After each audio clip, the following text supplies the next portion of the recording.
వారిని జనని అని సంబోధన చేస్తున్నారు. తల్లి, నువ్వు స్వాధిష్టాన చక్రం అంటే జననేంద్రియాల వెనుకగా ఉన్నది అన్నమాట. అక్కడ 6 దళముల చక్రం అది చెప్తున్నారు. అమ్మవారు అయ్యవారు ఎలా ఉన్నారంటే సంవర్తాగ్ని సమయాంబ, అగ్నిస్వరూపుడుగా ఉన్నాడు పరమశివుడు. అమ్మ సమయాంబ.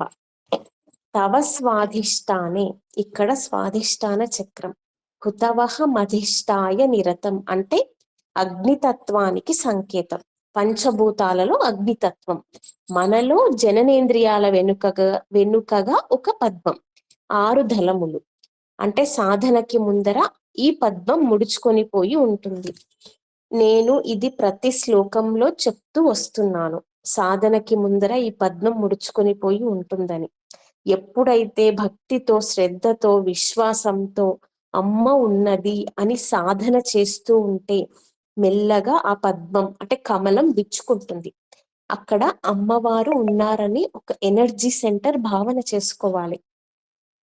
6 దళములలో కూడా అక్కడ దేవతలు ఎవరంటే బంధిని, భద్రకాళి, మహామాయ, యశస్విని, రమ, లంబోష్టి, అలా ఒక్కొక్క దళములలో ఈ దేవతలు ఉన్నట్టుగా భావించుకోవాలి. ఇక్కడ అగ్నితత్వం కాబట్టి రమ్ అనేది బీజాక్షరం.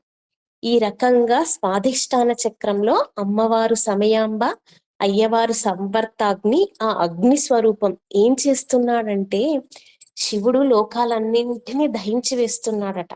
ఆయన లయకారుడు కదా. మరి అమ్మేమో దయార్ద్రాయ దృష్టి శిశిరముపచారం రచయతి.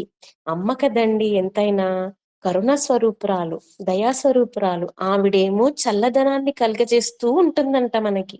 అంటే ఈ జగత్తు అంతటికి, అందరికీ కూడా ఆహ్లాదాన్ని, ఆనందాన్ని కలిగిస్తూ ఉంటుందంట. అసలు ఈ సృష్టిలో ఏది చూసినా అమ్మేనండి. వృక్షములే అమ్మవారి యొక్క కేశములు. అందుకనే పువ్వులు తెంపాలంటే కూడా చాలా జాగ్రత్తగా కొయ్యాలి. అమ్మవారి కేశములు అంటే మన వెంట్రుకలు. అమ్మవారి కేశములను స్పృశిస్తున్నాను.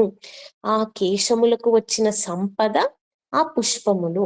అందుకని ఆ పుష్పములని అమ్మవారికి సమర్పించాలి. అప్పుడే ఆ పుష్పముల యొక్క జీవితం చరితార్థమవుతుంది అనమాట. అవి కూడా ఇదే కోరుకుంటాయి, అమ్మ యొక్క శిరస్సులలో కానీ పాదముల వద్ద కానీ అవి చేరాలి అని. ఈ రకంగా మనకి చెప్తున్నారనమాట. ఇదేనండి భావము.